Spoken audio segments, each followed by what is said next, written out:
আসসালামু আলাইকুম প্রিয় দর্শক, অন্য মঞ্চের আলাপ চাইতায় আপনাদের সকলকে আমন্ত্রণ জানাচ্ছি। বাংলাদেশে 5 আগস্টের পর থেকে মানুষ একটা বিষয় প্রতিদিন দেখতে পায়।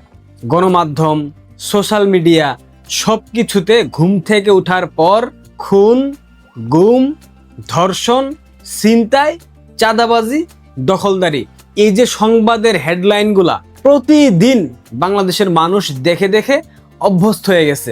এমন একটা দিন 5 আগস্টের পর আমি পাই নাই যেদিন বাংলাদেশে খুনের ঘটনা ঘটেনি, যেদিন বাংলাদেশে ধর্ষণ হয়নি, যেদিন বাংলাদেশে ছিনতাই হয়নি, যেদিন বাংলাদেশে পুলিশের উপর হাত তোলা হয়নি, যেদিন সাধারণ পথচারীদেরকে উত্ত্যক্ত করা হয়নি, যেদিন চাঁদাবাজি করা হয়নি, যেদিন বাংলাদেশের নারীদেরকে অসম্মান করা হয়নি, এমন কোনো দিন দেখি নাই। 5 আগস্টের পর থেকে আমি ব্যক্তিগতভাবে দেখি নাই, আপনারাও আমাকে দেখাইতে পারবেন না। স্থিতিশীল একটা দেশ, কত দ্রুত সেই দেশে উন্নয়ন হচ্ছিল, অগ্রগতি হচ্ছিল, দেশের ইনফ্রাস্ট্রাকচারাল উন্নয়ন, দেশের আইন শৃঙ্খলা কত চমৎকার ছিল, সুজলা সুফলা শস্য শ্যামলা।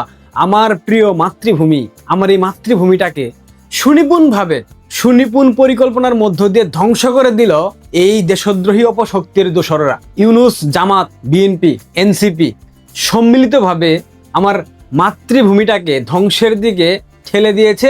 ধীরে ধীরে দেশটা এমনভাবে আগাচ্ছে, কদিন পরে দেশটা হবে মৃত্যুপরী। এদেশে মানুষ বসবাস করতে পারবে না। গতকাল 2টা সংবাদ দেখার পর নিজেকে স্বাভাবিকভাবে রাখতে পারি নাই। নিষ্পাপ শিশু বাচ্চা, এক একজনের বয়স 3 মাস, 6 মাস, 1 বছর, 2 বছর। এই বাচ্চাগুলার কোনো অন্যায় আছে? এই বাচ্চারা কি ফ্যাসিস্টের দোসর? এই বাচ্চারা কি আওয়ামী লীগের দোসর? না তো ভাই, এই বাচ্চাদের কি অপরাধ? এই বাচ্চার মা বাবা, পরিবার পরিজন, আত্মীয় স্বজন, আপনারাও তো জুলাই আগস্টের সেই তথাকথিত জঙ্গি উত্থানের সময় রাস্তায় নেমে এসেছিলেন। বিনিময়ে আপনাদেরকে কি দেওয়া হলো? ইউনিসেফের বারবার সতর্ক করা সত্ত্বেও ইউনূস হামের টিকা আমদানি করে নাই। ইউনূসের স্বাস্থ্য উপদেষ্টা নূরজাহান বেগম হামের টিকা আমদানি করে নাই। উল্টো যেই টাকা লুটপাট করেছে, চুরি করেছে, সেই টাকা দিয়ে তার যে গ্রামের বাড়ি, সেখানে কয়েকতলা ভবন নির্মাণ করা হচ্ছে। এই বাচ্চাগুলার কি অন্যায় ছিল ভাই? এই বাচ্চাগুলা তো স্বৈরাচারের দোষর না। এই বাচ্চারা তো রাস্তায় নেমে কাউকে হত্যা করেনি, এরা তো কথাই বলতে পারে না, এখনো বাবা মাকে ডাকতে পারেনি বাবা মা। এই বাচ্চাগুলা প্রতিদিন মারা যাচ্ছে। এখন পর্যন্ত বাংলাদেশে হামে আক্রান্ত হয়ে 355 জন শিশু মৃত্যুবরণ করেছে। এখন ঢাকা বিশ্ববিদ্যালয়ের সেই তথাকথিত শিক্ষিকা, তার আসমান কাঁপে না? এখন বাংলাদেশের গণমাধ্যম কর্মী, আপনাদের আসমান কাঁপে না? এখন বাংলাদেশের তথাকথিত বুদ্ধিজীবী, আপনাদের আসমান কাঁপে না? এখন বাংলাদেশের সাংস্কৃতিক জগতের সেই সব শিল্পীরা, রুকাইয়া জাহান চমক, শবনম ফারিয়া, মুশাররফ করিম, আপনাদের আসমান কাঁপে না? এখন আপনাদের প্রতিবাদের ভাষা কোথায়? শেখ হাসিনার সরকারের পুলিশ বাংলাদেশের মানুষকে হত্যা করেছিল, যার কারণে আপনারা শেখ হাসিনাকে বাংলাদেশ থেকে বিতাড়িত করেছেন। এখন ইউনূস যে 350 শিশুকে অবহেলার জন্য হত্যা করলো, প্রত্যক্ষভাবে ইউনূস এবং উপদেষ্টা নূরজাহান বেগম দায়ী। এখন ইউনূসের বিচার চান না? চাইবেন না তো, কারণ এখন তো ডলারের ফান্ড আসে না। ডিপ স্টেট, USAID এখন তো ডলার সাপ্লাই দিচ্ছে না। ডলার সাপ্লাই না আসলে আপনাদের মুখ থেকে কখনো কথা বের হয়েছে? হবে না তো।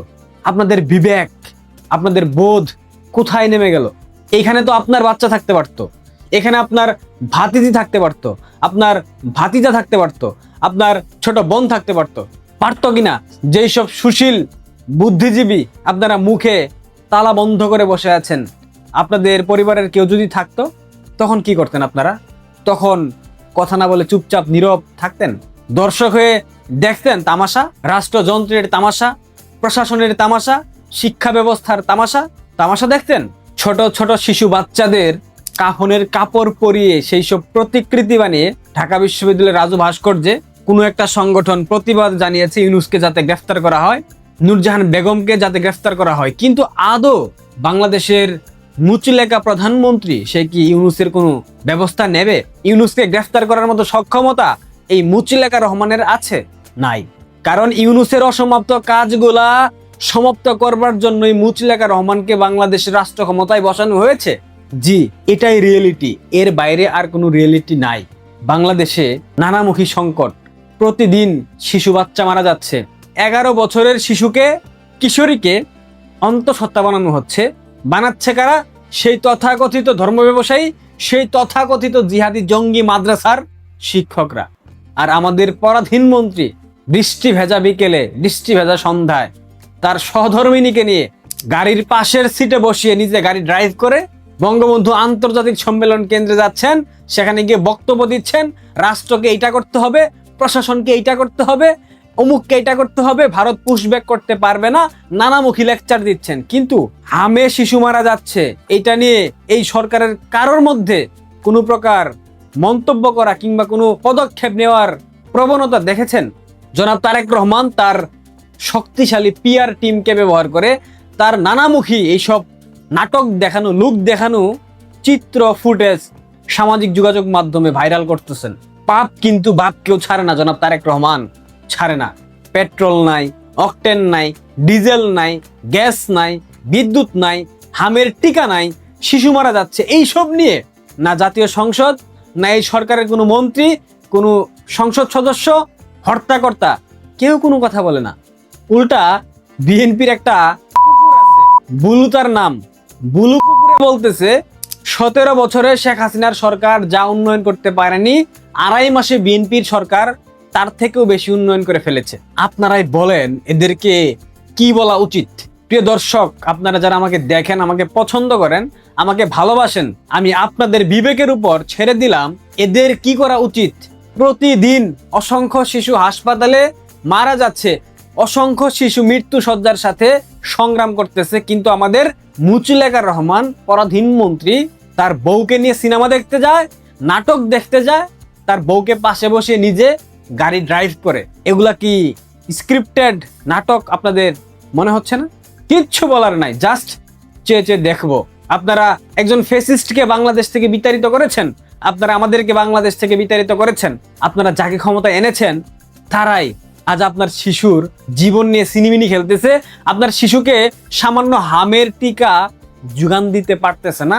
এর থেকে বড় লজ্জা, ঘৃণা আর কিছু হতে পারে না। এটা আপনাদের ব্যর্থতা, আপনাদের দায়, কারণ আপনাদের অপকর্মের কারণে আজ আপনার শিশুরা এভাবে মারা যাচ্ছে। জামাতের একজন সংসদ সদস্য, সেও দেখলাম সামাজিক যোগাযোগ মাধ্যমে স্ট্যাটাস দিয়েছে, তার শিশু হামের টিকার অভাবে হামে আক্রান্ত হয়ে মৃত্যু শয্যার সাথে লড়াই সংগ্রাম করতেছে। এমন আরো হবে, মাত্র শুরু, অনেক কিছু দেখতে পাবেন। ও আমার দেশের মাটি, আমার সোনার বাংলা শেষ হয়ে গেল, ধ্বংস হয়ে গেল, চেয়ে চেয়ে দেখলাম, কিন্তু কিচ্ছু করার নাই। ভালো থাকবেন। সেই জবানবন্দিতে তারেক রহমান তার ভুলের জন্য জাতির কাছে ক্ষমা চান বলে দাবি করা হয়, এবং তখন মানবজমিন সম্পাদক লিখছেন যে সব সময় 4 জন পদস্থ সেনা কর্মকর্তা উপস্থিত থেকে তারেক রহমানের কাছ থেকে ওই জবানবন্দি আদায় করেন যেখানে তিনি তার ভুলের জন্য জাতির কাছে ক্ষমা চেয়েছিলেন। এর মধ্যে ছিলেন lieutenant colonel Saiful Islam Joardar, lieutenant colonel Abdur রব খান, লেফটেন্যান্ট কর্নেল জাহিদ হোসেন এবং মেজর অবসরপ্রাপ্ত মনির। নির্যাতন চালিয়ে সে সময় তারেক রহমানকে অনেকটাই পঙ্গু করে ফেলা হয়, স্বাভাবিকভাবে তিনি হাঁটতেও পারতেন। বাংলাদেশের শীর্ষস্থানীয় দৈনিক মানবজমিন পত্রিকার সম্পাদক মতিউর রহমান চৌধুরী, তিনি নিজ নামে নিজ পত্রিকায় এমন একটা প্রতিবেদন ছাপিয়েছেন যেখানে প্রথমবারের মতো মানবজমিন পত্রিকা বলছে যে তাদের অনুসন্ধানে পাওয়া এমন তথ্য বেরিয়ে এসেছে যে তারেক রহমানকে 2007 সালের 1/11 সরকারের সময় হেফাজতে নিয়ে সিলিং এর সঙ্গে ঝুলিয়ে রাখা হয়েছিল, প্রবল নির্যাতন করা হয়েছিল। কারা কারা নির্যাতন করেছেন, কারা গ্রেফতার করতে গিয়েছিলেন, সেসবের বিস্তারিত বিবরণ যেমন দেওয়া হয়েছে। মানবজমিন সম্পাদক মতিউর রহমান চৌধুরী তার এই প্রতিবেদনের শেষে উল্লেখ করেছেন যে তারেক রহমানকে যখন এরপর দেশত্যাগে বাধ্য করা হয় তখন তার কাছ থেকে একটা অঙ্গীকার পত্র স্বাক্ষর করিয়ে নেওয়া হয়েছিল। মানে অঙ্গীকার অঙ্গীকারপত্র, যাকে এতদিন ধরে বাংলাদেশের সংবাদ মাধ্যম, সাবেক প্রধানমন্ত্রী শেখ হাসিনা সহ রাজনৈতিক ব্যক্তিবর্গ মুচলেকা হিসেবে অভিহিত করে আসছিলেন, এই প্রথম কোনো সংবাদ মাধ্যম বলল যে তারা অনুসন্ধানে এমন প্রমাণ পেয়েছে যে তারেক রহমান সত্যিকার অর্থেই একটা মুচলেকা বা অঙ্গীকার পত্রে স্বাক্ষর করে তবে দেশ ছেড়েছিলেন। এখন মতিউর রহমান চৌধুরী মানবজমিন সম্পাদকের সঙ্গে বর্তমান প্রধানমন্ত্রীর যে ঘনিষ্ঠ সম্পর্ক, মানে সবে এপ্রিল মাসের শেষে news papers owners association of বাংলাদেশের সভাপতি হিসেবে মানবজমিন সম্পাদক মতিউর রহমান চৌধুরী সহ মতিউর রহমান, মাহফুজ আনাম, বাংলাদেশের বাঘা বাঘা সব দৈনিকের সম্পাদকেরা তারেক রহমানের সঙ্গে সাক্ষাৎ করে ডিমের তরকারি দিয়ে ভাত খেয়ে এসেছেন। এসে উচ্ছ্বসিত প্রশংসা করে বলেছেন যে প্রধানমন্ত্রী তাদেরকে অভয় দিয়েছেন। তো এই যখন পরিস্থিতি মানবজমিন সম্পাদকের সঙ্গে বর্তমান প্রধানমন্ত্রীর সম্পর্কের, তখন এটা বুঝতে বাকি থাকে না যে এহেন অনুসন্ধান যে অবশেষে বাংলাদেশের কোনো সংবাদ মাধ্যম করলো এবং প্রথমবারের মতো এই স্বীকৃতি এলো যে তারেক রহমান সত্যিই মুচলেকায় স্বাক্ষর করে বা অঙ্গীকার পত্রে স্বাক্ষর করে দেশত্যাগে বাধ্য হয়েছিলেন, সেটা খুব তাৎপর্যপূর্ণ বটে। এবং তারেক রহমানের সেই সময়কার যে দুর্ভোগ, যে ভয়াবহ নির্যাতনের তিনি শিকার হলেন, এ বিষয়ে এই অনুসন্ধানে বিভিন্ন সেনা কর্মকর্তাদের নাম তখন বেরিয়ে এলো যখন তারেক রহমান সরকার ক্ষমতা গ্রহণের কয়েক সপ্তাহের মধ্যেই কিন্তু ১/১১ সরকারের অন্যতম কুশীলব জেনারেল মাসুদ উদ্দিন সহ সেনা কর্মকর্তাদের গ্রেফতার শুরু হয়েছে এবং তারা জিজ্ঞাসাবাদে নানা চাঞ্চল্যকর তথ্য দিচ্ছেন, সে খবর এদিক সেদিক থেকে সংবাদ মাধ্যমে বেরিয়ে আসা শুরু করেছে। এখন মানবজমিন সম্পাদক মতিউর রহমান চৌধুরী এই যে মুচলেকার কথা বলছেন, সিলিং এর সঙ্গে বেঁধে ঝুলিয়ে রাখার কথা বলছেন, কিংবা নির্যাতনকারী সেনা কর্মকর্তাদের নামের তালিকা তুলে দিচ্ছেন, সেটা কি সত্যি মানবজমিন সম্পাদকের বা তাঁর পত্রিকার কোনো অনুসন্ধান, নাকি ওই যে 2007 সালেও প্রথম আলো, ডেইলি স্টার, মানবজমিন সহ পত্রিকাগুলো ডিজিএফআই এর দেওয়া সরবরাহকৃত তথ্যের ভিত্তিতে কিংবা জয়েন্ট ইন্টারোগেশন সেলে রাজনৈতিক ব্যক্তিবর্গ নির্যাতনের মুখে, ভয়ের মুখে যেসব সাক্ষ্য দিচ্ছিলেন, সেসব সাক্ষ্যের বিবরণী পাওয়ার ভিত্তিতে যেসব খবর প্রচার করছিলেন, তারই একটা ধারাবাহিকতা কিনা? মানে এ দফায়ও আসলে জিজ্ঞাসাবাদের মানে দলিলাদি এই সম্পাদক বা সংবাদপত্রগুলোর হাতে তুলে দেওয়া হচ্ছে কিনা খবর প্রকাশের জন্যে, এবং এই যে মানে অনুসন্ধানের কথা মানবজমিন সম্পাদক বলছেন, সেটা সত্যি সাংবাদিকতার নিয়ম মেনে অনুসন্ধান নাকি গোয়েন্দা সংস্থার দেওয়া তথ্যের ভিত্তিতে অনুসন্ধান, সেটা এই প্রতিবেদন পড়লে বোঝা মুশকিল। খুব নতুন কিছু ইনফরমেশন আছে মানবজমিন সম্পাদকের এই অনুসন্ধানী প্রতিবেদনে। সেখানে তিনি সুস্পষ্টভাবে বলেছেন যে জেনারেল মঈন ও ব্রিগেডিয়ার জেনারেল এটিএম আমিনের উপস্থিতিতে আর্মি হেডকোয়ার্টারে তারেক রহমানকে গ্রেফতারের সিদ্ধান্ত নেওয়া হয় এবং সুনির্দিষ্ট কোনো অভিযোগ ছাড়াই তাকে গ্রেফতার করে ডিজিএফআই এর জয়েন্ট ইন্টারোগেশন সেলে নিয়ে যান কর্নেল অবসরপ্রাপ্ত ইমরান তাদের মইনুল রোডের বাসভবন থেকে। এবং মেজর ইমরানের দেওয়া তথ্য অনুযায়ী মানবজমিন সম্পাদক লিখছেন, এখন সেই তথ্য কি মেজর ইমরান ডিজিএফআই এর কোনো জয়েন্ট ইন্টারোগেশন সেলে বসে দিয়েছেন, পুলিশের কোনো জিজ্ঞাসাবাদে দিয়েছেন, না মানবজমিন সম্পাদককে দিয়েছেন, সে বিষয়টায় আমার একটা ধোঁয়াশা তৈরি হয়েছে এই প্রতিবেদন পড়ে।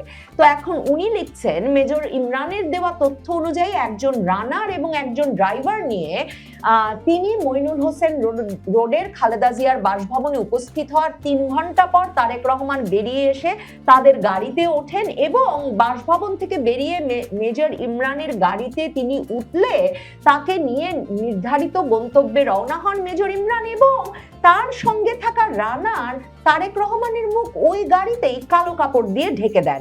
এ সময় তারেক রহমান জানালা খোলার জন্য অনুরোধ করলেও নিরাপত্তার কারণ দেখিয়ে মেজর ইমরান তার নাকচ করে দেন। এরপর তারেক রহমানকে জিজ্ঞাসাবাদ শুরু করেন গুরুতর অপরাধ দমন অভিযান সংক্রান্ত যে জাতীয় সমন্বয় কমিটি বা সিটিআইবি গঠিত হয়েছিল, সেই কমিটির কর্মকর্তারা, এবং সেখানে লেখা হচ্ছে যে সিটিআইবির দায়িত্বপ্রাপ্ত কর্মকর্তা তখন ভারপ্রাপ্ত colonel GS lieutenant colonel Saiful Islam Joardar উপস্থিত থাকেন। তার নির্দেশে অন্য কর্মকর্তারা তারেক রহমানকে বিশ্রী ভাষায় গালিগালাজ করেন এবং জয়েন্ট ইন্টারোগেশন সেলে এরপর তারেক রহমানকে ৩-৪ দিন রাখা হয়। সেখানে তাকে ঘন্টার পর ঘন্টা চোখ বেঁধে রাখা হয়, হাত বাঁধা অবস্থায় ঝুলিয়ে রেখে নির্যাতন করা হয়। দীর্ঘ সময় একটানা তার উপর শারীরিক নির্যাতন চালানো হয়। মানবজমিন সম্পাদক লিখছেন, যা ছিল অমানবিক, বর্বরোচিত। তারেক রহমানকে দুবার জয়েন্ট ইন্টারোগেশন সেলে আনা হয়েছিল। মানবজমিন সম্পাদক বলছেন তাদের অনুসন্ধানে তারা এটা পেয়েছেন। 2007 সালের ডিসেম্বর মাসে টানা কয়েকদিন ধরে জেআইসিতে তাকে যে জিজ্ঞাসাবাদ করা হয়েছে, সেখানে অবসরপ্রাপ্ত কর্নেল আব্দুর রব খান তার জবানবন্দিতে উল্লেখ করেছেন যে লেফটেন্যান্ট কর্নেল সাইফুল ইসলাম জোয়ারদারের নির্দেশে তারেক রহমানের কাছ থেকে জোরপূর্বক স্বীকারোক্তিমূলক জবানবন্দি রেকর্ড করা হয়। সেই জবানবন্দিতে তারেক রহমান তার ভুলের জন্য জাতির কাছে ক্ষমা চান বলে দাবি করা হয়। এবং তখন মানবজমিন সম্পাদক লিখছেন যে সবসময় 4 জন পদস্থ সেনা কর্মকর্তা উপস্থিত থেকে তারেক রহমানের কাছ থেকে ওই জবানবন্দি আদায় করেন যেখানে তিনি তার ভুলের জন্য জাতির কাছে ক্ষমা চেয়েছিলেন। এর মধ্যে ছিলেন lieutenant colonel Saiful Islam Joardar, lieutenant colonel Abdur রব খান, লেফটেন্যান্ট কর্নেল জাহিদ হোসেন এবং মেজর অবসরপ্রাপ্ত মনির। নির্যাতন চালিয়ে সে সময় তারেক রহমানকে অনেকটাই পঙ্গু করে ফেলা হয়। স্বাভাবিকভাবে তিনি হাঁটতেও পারছিলেন না। তার উপর নির্যাতনের একটা কাহিনী অনুসন্ধানী রিপোর্টে সন্নিবেশিত রয়েছে। এই লাইনটি পড়লে আরো প্রশ্ন জাগে যে এই অনুসন্ধানী রিপোর্টটা কে তৈরি করছেন? কোনো আইন শৃঙ্খলা রক্ষাকারী বাহিনী, সেনা গোয়েন্দা সংস্থা নাকি মানবজমিন? সেটা বারবার প্রশ্ন করছি এ কারণে যে এর মধ্যে কিন্তু সংবাদ মাধ্যমে খবর বেরিয়ে এসেছিল জেনারেল মাসুদরা গ্রেফতার হওয়ার পর যে আইন শৃঙ্খলা রক্ষাকারী বাহিনী তারেক রহমানের সূত্রে খবর নিয়ে 1-11 সময় তারেক রহমান খালেদা জিয়ার বিরুদ্ধে মামলা মোকদ্দমা এবং তারেক রহমানকে নির্যাতনের সঙ্গে নানাভাবে জড়িত এবং তাকে উস্কানিদাতা হিসেবে কাজ করেছিলেন যারা, তাদের 113 জনের একটা তালিকা প্রস্তুত করেছেন। মানবজমিন সম্পাদক তার এই পুরো প্রতিবেদনটি শেষ করেছেন এই কথা বলে যে 2008 সালের 11ই সেপ্টেম্বর তারেক রহমানকে বলপূর্বক দেশত্যাগে বাধ্য করা হয়। এর আগে একটি অঙ্গীকারপত্রে সই করিয়ে নেওয়া হয়। সেই অঙ্গীকারপত্র দেখেছেন কিনা মানবজমিন সম্পাদক, সেটা নিশ্চিতভাবে মানবজমিন সম্পাদকের এই প্রতিবেদন থেকে বোঝা না গেলেও অঙ্গীকারপত্রের বিষয়টি যে বর্তমান প্রধানমন্ত্রী তারেক রহমান বা মুচলেকার বিষয়টি যে বলতে বর্তমান প্রধানমন্ত্রী তারেক রহমানের তরফে কোনো আপত্তি নাই, সেটা একরকম নিশ্চিত। কিন্তু মুচলেকাটা উঠে গেল কোন পর্যায়ে? 2025-এর ডিসেম্বরে হঠাৎ কখন ওই বাধাটি উঠে গেল যে বাধার কথা 2025-এর নভেম্বরেও ফেসবুকে স্ট্যাটাস দিয়ে তারেক রহমান বলেছিলেন যে দেশে ফেরার বিষয়টি তার একক ইচ্ছাধীন নয়। এই বিষয়গুলো বর্তমান প্রধানমন্ত্রী যদি খোলাসা না করেন কিংবা তার এই ঘনিষ্ঠ সম্পাদকদের দিয়ে খোলাসা না করান, তাহলে বাংলাদেশের রাজনীতির অনেক রহস্যই কিন্তু অমীমাংসিত থেকে যায়। কারণ মনে রাখতে হবে, মানবজমিন সম্পাদক যদিও বা বলছেন তারেক রহমানকে বলপূর্বক দেশত্যাগে বাধ্য করা হয়েছিল, কিন্তু 2008 সালের একটা বড় সময় জুড়ে খালেদা জিয়ার সাব জেলে ব্রিগেডিয়ার এটিএম আমিন, আলী হাসান মুজাহিদ, বিএনপির মহাসচিব দেলোয়ার হোসেন এরা গিয়ে যে খালেদা জিয়াকে নির্বাচনে আনার জন্য দর কষাকষি শুরু করেন এবং খালেদা জিয়া বারবারই বলেন যে তার 2 পুত্রকে বিদেশে চিকিৎসার জন্য জামিন দিয়ে না পাঠালে তিনি কোনো রকম সমঝোতাতেই যেতে প্রস্তুত নন। সেটা কিন্তু সে সময় জেমস এফ মরিয়ার্টি মার্কিন যুক্তরাষ্ট্রের রাষ্ট্রদূতের তার বার্তায় যেমন পাওয়া যায়, তেমনি বিএনপির মন্ত্রী শীর্ষস্থানীয় নেতা মওদুদ আহমেদের কারাগারে কেমন ছিলাম বইয়েও তার বিস্তারিত বর্ণনা আছে। 2008 সালের জুলাইয়ে খালেদা জিয়ার ছোট ছেলে আরাফাত রহমান কোকোকে জামিনে মুক্তি দিয়ে বিদেশে চিকিৎসার জন্য পাঠানো হলেও তার তারেক রহমানকে কিছুতেই ছাড়তে রাজি হচ্ছিলেন না ১/১১ কুশীলবেরা। এবং সে সময় খালেদা জিয়াকে রীতিমতো সংবাদ মাধ্যমের সামনে তার স্বভাব বিরুদ্ধ অবস্থান নিয়ে কাঁদতে কাঁদতে বলতে শোনা যায়, যদি তারেক রহমানকে দ্রুত জামিন দিয়ে বিদেশ পাঠানো না হয় তাহলে তাকে আর বাঁচানো যাবে না, প্রয়োজনে তারেক রহমান রাজনীতি ছেড়ে দেবেন। এবং এরপরই ২০০৮ সালের সেপ্টেম্বরে তারেক রহমান জামিনে মুক্ত হয়ে সপরিবারে চিকিৎসার জন্য লন্ডন যাওয়ার অনুমতি পান। এবং এর পরপরই তারেক রহমান বিএনপির রাজনীতিতে সম্পূর্ণ নিষ্ক্রিয় হয়ে পড়লে এই জল্পনা আরো দানা বাঁধে যে নিশ্চিতভাবে কোনো মুচলেখা বা অঙ্গীকার পত্র দিয়ে তবে তারেক রহমানকে দেশ ছাড়ার ব্যবস্থা করে দিয়েছেন খালেদা জিয়া সেনাবাহিনীর সঙ্গে একটা সমঝোতার মাধ্যমে। কি আছে সেই অঙ্গীকার পত্রে, কি আছে সেই মুচলেখায়, সেই মুচলেখা কি অবশেষে প্রকাশিত হবে? কারা তাকে এই জোর জবরদস্তি করলো আর কারাই বা এ দফায় সেই জবরদস্তি তুলে নিয়ে তারেক রহমানের বাংলাদেশে ফিরে নির্বাচনে অংশ নিয়ে নির্বাচিত প্রধানমন্ত্রী হওয়ার সুযোগ করে দিল?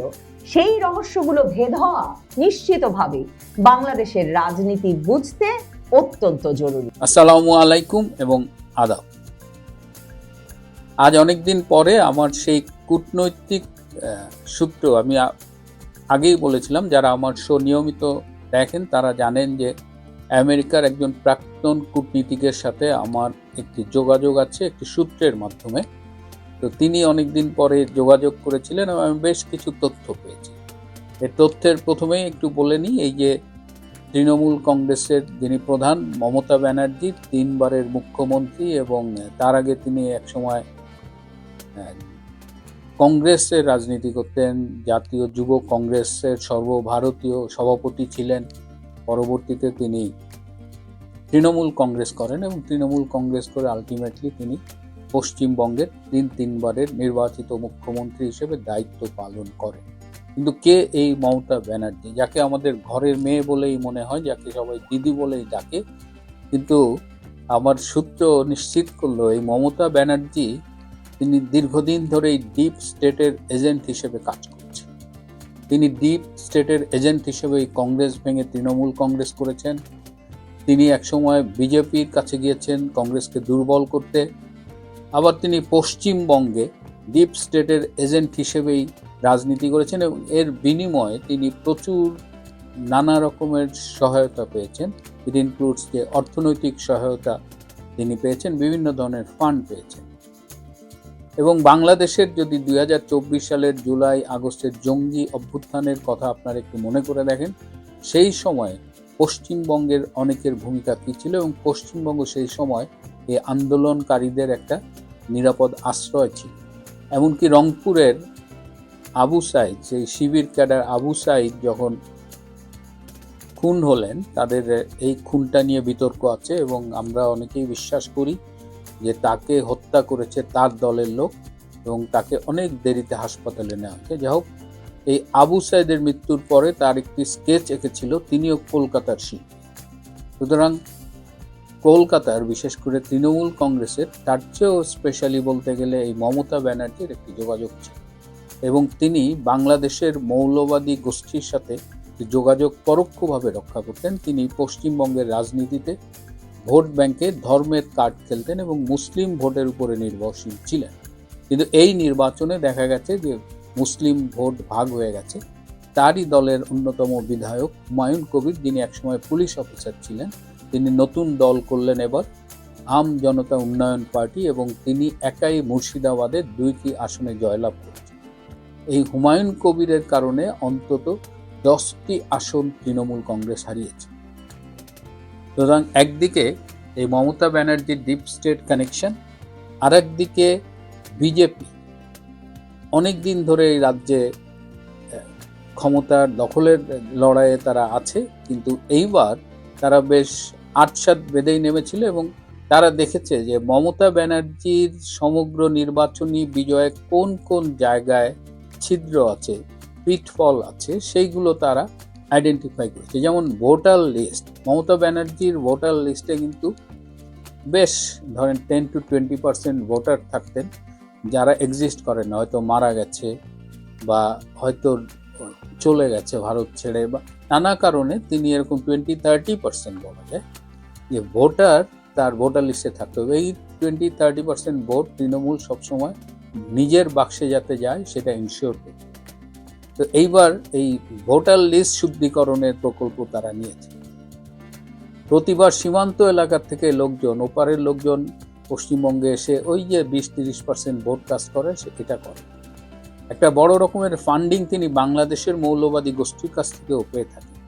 এবার এই বাংলাদেশের মৌলবাদী গোষ্ঠীর ফান্ডিংটা বিজেপি আটকে দিয়েছিল। এই হুমায়ুন কবিরকে মাঠে নামিয়েছে তৃণমূল কংগ্রেসকে ভাঙার জন্য এবং তাদের ভোট ব্যাংকে হাত বসাবার জন্য। সেটাও ধারণা করা হয় যে বিজেপিরই একটা চাল। বিজেপি একদম কেন্দ্র থেকে মাননীয় প্রধানমন্ত্রী মোদি এবং অমিত শাহ দুজনই একদম পশ্চিমবঙ্গে জয়ের ব্যাপারে সর্বোচ্চ চেষ্টা করেছে এবং এর মধ্য দিয়ে তারা বাংলা, বিহার, উড়িষ্যা 3টা রাজ্যেই কিন্তু ক্ষমতা দখল করবে। যাই হোক, নির্বাচনী ফলাফল 4 তারিখে পাওয়া গেল। সবাই এক্সিট পোল বা বলেছিল এবার বিজেপি ক্ষমতা আসবে, কিন্তু বিজেপিও হয়তো সম্ভবত ভাবেনি যে এরকম ভূমিধস বিজয় হবে, একেবারে ল্যান্ডস্লাইড ভিক্টরি, সেটি প্রত্যাশাকে ছাড়িয়ে গিয়েছে। কিন্তু তারপরে পরিস্থিতি কিন্তু জটিল করেছে মমতা ব্যানার্জি নিজেই। তিনি বলেছেন তিনি পদত্যাগ করবেন না, অথচ ভারতের রাজনীতিতে, দীর্ঘ ঐতিহ্যবাহী গণতান্ত্রিক রাজনীতিতে সাধারণত নির্বাচনী ফলাফল মেনে দিয়ে পরাজিত মুখ্যমন্ত্রী গভর্নরের সাথে দেখা করে পদত্যাগ করেন, কিন্তু তিনি এবার করবেন না। কিন্তু ভারতীয় আইন অনুযায়ী আজকে 7ই মে এই বিধানসভার মেয়াদ শেষ হয়ে যাবে। তারপরে পরবর্তীতে বিএনপির যারা নবনির্বাচিত বিধায়ক তারা সরকার গঠন করবে। কিন্তু এই যে মমতার একঘেয়েমি এবং বেশ কিছু জায়গা থেকে খবর আসছে যে মারামারির খবর আসছে, যে এর মধ্যেই গতকাল শুভেন্দুর ব্যক্তিগত সহকারী চন্দ্রনাথ, তিনি গাড়িতে ছিলেন, দুই পাশ থেকে কিছু দুর্বৃত্ত এসে দুই পাশ থেকে গুলি করে এবং ড্রাইভারও গুলিবিদ্ধ হয় এবং চন্দ্রনাথ মৃত্যুবরণ করেছেন। কারা এই কাণ্ডটি ঘটাল সেটি নিয়েও কিন্তু এখন আলোচনা হচ্ছে, তদন্ত হবে, নিশ্চয়ই খুনি ডিটেক্টেড হবে। কিন্তু আশঙ্কা করা হচ্ছে যে পশ্চিমবঙ্গে এই হত্যার মধ্য দিয়েও কিন্তু পরিস্থিতি একটু উস্কে দেওয়া হলো। আমি যে বলছিলাম যে ডিপ স্টেটের এজেন্ট হিসেবে মমতা ব্যানার্জি দীর্ঘদিন রাজনীতি করছেন। যদি ভুল খবর না পেয়ে থাকি, একটা আশঙ্কার কথা আমাকে জানানো হয়েছে যে পশ্চিমবঙ্গে একটি সাম্প্রদায়িক দাঙ্গা বাঁধানোর জন্য ডিপ স্টেট আপ্রাণ চেষ্টা করবে। সুতরাং পশ্চিমবঙ্গের রাজনীতিতে যারা আছেন, নীতি নির্ধারক যারা আছেন, তাদের এই মুহূর্তে এই দায়িত্বশীল ভূমিকা পালন করতে হবে। কারণ এই বিদেশি ডিপ স্টেট, এই বিদেশি শক্তি, তারা পশ্চিমবঙ্গের পরিস্থিতি উত্তপ্ত করতে এবং একটি দাঙ্গা বাঁধানোর জন্য নানামুখী ষড়যন্ত্র করছে এবং তারই অংশ হিসাবে চন্দ্রনাথ তাকে হত্যা করা হলো। এবং আগামীতে এটাকে ধর্মীয় রূপেও নেওয়া যেতে পারে, হিন্দু মুসলমান দাঙ্গা অথবা বিজেপি তৃণমূলের দাঙ্গা। যাই হোক, পশ্চিমবঙ্গ কিন্তু এই মুহূর্তে এই থ্রেটের মধ্যে আছে, যেটা উদ্বেগের বিষয়। যে এই যে পশ্চিমবঙ্গের একটা দাঙ্গা বাঁধানোর যে ষড়যন্ত্র চলছে, এর সাথে বাংলাদেশের সীমান্তবর্তী এলাকার মৌলবাদী গোষ্ঠীটিও জড়িত। সুতরাং এখন ভারতকেই এ ব্যাপারে তদন্ত করতে হবে। এই ষড়যন্ত্র যদি আসলেই হয়ে থাকে, সেটি কিভাবে ব্যর্থ করে দেওয়া যায় সেটি তাদের ব্যাপার। প্রিয় বন্ধুরা, আজ এ পর্যন্তই। ভালো থাকবেন, সুস্থ থাকবেন, তার চেয়েও জরুরি হলো নিরাপদে।